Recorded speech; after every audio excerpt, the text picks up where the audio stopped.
ಕೇಂದ್ರದಲ್ಲಿ ಪ್ರಧಾನಿ ನರೇಂದ್ರ ಮೋದಿ ನೇತೃತ್ವದ ಸರ್ಕಾರ ಅಸ್ತಿತ್ವಕ್ಕೆ ಬಂದ ನಂತರ ಕಾಂಗ್ರೆಸ್ ಹಾಗೂ ಮಿತ್ರ ಪಕ್ಷಗಳು ಜಾರಿಗೆ ತಂದ ಯೋಜನೆಗಳ ಹೆಸರುಗಳನ್ನು ಬದಲಾಯಿಸಲು ಹೊರಟಿರುವುದು ದೊಡ್ಡ ದುರಂತ ಎಂದು ಆಹಾರ ಸಚಿವ ಕೆಎಚ್ ಮುನಿಯಪ್ಪ ಅವರು ಆಕ್ರೋಶ ವ್ಯಕ್ತಪಡಿಸಿದ್ದಾರೆ.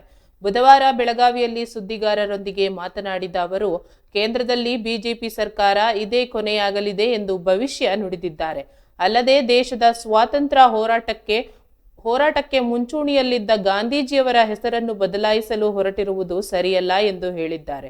ನರೇಗಾ ಯೋಜನೆಯ ಹೆಸರನ್ನು ಬದಲಾಯಿಸುವ ನಿರ್ಧಾರವನ್ನ ಕೈಬಿಡುವಂತೆ ಅವರು ಕೇಂದ್ರ ಸರ್ಕಾರವನ್ನ ಒತ್ತಾಯಿಸಿದ್ದಾರೆ.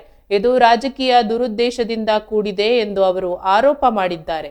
ಬಿಹಾರ ಚುನಾವಣೆಯಲ್ಲಿ ಪಂಚ ಗ್ಯಾರಂಟಿ ಯೋಜನೆಯ ಅನುದಾನವನ್ನ ಬಳಸಿಕೊಳ್ಳದ ವಿಚಾರವನ್ನ ಪ್ರಸ್ತಾಪಿಸಿದ ಸಚಿವರು, ರಾಜ್ಯ ಸರ್ಕಾರದ ಯೋಜನೆಗಳನ್ನ ಬಿಜೆಪಿಯವರು ಸಹಿಸಿಕೊಳ್ಳಲು ಸಿದ್ಧರಿಲ್ಲ ಎಂದು ದೂರಿದ್ದಾರೆ.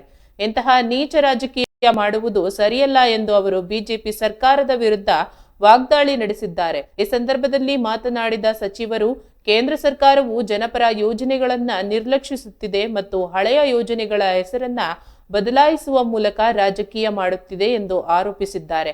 ಇದು ದುರದೃಷ್ಟಕರ ಬೆಳವಣಿಗೆಯಾಗಿದೆ ಮತ್ತು ದೇಶದ ಅಭಿವೃದ್ಧಿಗೆ ಮಾರಕವಾಗಿದೆ ಎಂದು ಅಭಿಪ್ರಾಯಪಟ್ಟಿದ್ದಾರೆ.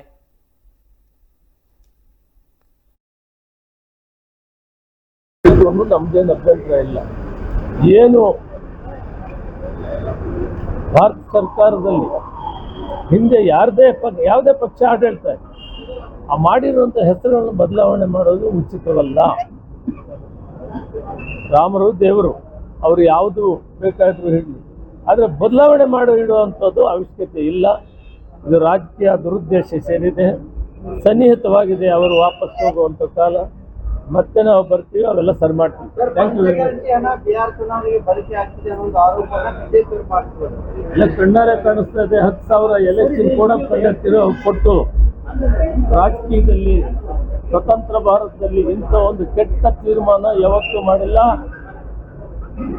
ಎಲೆಕ್ಷನ್ ಕಮಿಷನ್ ಏನಿದೆ, ಆಯೋಗ ಕಣ್ಣು ಮುಚ್ಕೊಂಡು ಕುಂತಿದೆ. ಇದು ದುರಂತ. ಎಲೆಕ್ಷನ್ ಕೋಡ್ ಆಫ್ ಕಂಡಕ್ಟ್ ಬಂದ ಮೇಲೆ ಮಹಿಳೆಯರಿಗೆ 10,000 ಕೊಡೋದು, ಇದಕ್ಕಿಂತ ಅಪರಾಧ ಬೇರೆ ಇಲ್ಲ. ಇದರಿಂದ ಅಧಿಕಾರಕ್ಕೆ ಬರುವಂತ ಕೆಲಸ ಮಾಡ್ತಾ ಇದ್ರೆ ಬಹಳ ಹೆಸರು ಬೇರೆ ಯಾವುದಕ್ಕೆ ಹಿಡಿದು ನಮ್ದೇನು ಅಭ್ಯಂತರ ಇಲ್ಲ. ಏನು ಭಾರತ ಸರ್ಕಾರದಲ್ಲಿ